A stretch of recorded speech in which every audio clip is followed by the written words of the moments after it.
ایسے پڑھے گا پنجاب تو کیسے بڑھے گا پنجاب۔ لیاقت پور کے علاقہ ٹھل حمزہ میں قائم گورنمنٹ بوائز پرائمری اسکول واحد بخش تمام بنیادی سہولیات سے محروم۔ اسکول صرف 4 دیواری تک ہی محدود۔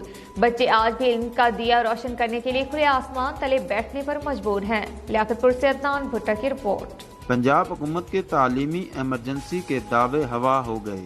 ٹھل حمزہ محلہ جام نبی بخش گھانگلہ میں قائم گورنمنٹ بوائز پرائمری اسکول واحد بخش بھتر تمام بنیادی سہولیات سے محروم۔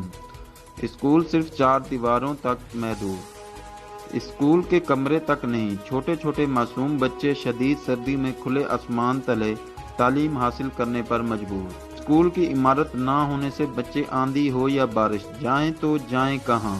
اسکول کمروں جیسی بنیادی سہولت سے محروم۔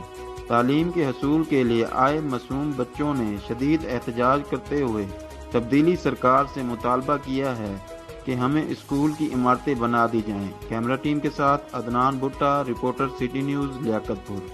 مری گلیات نتھیا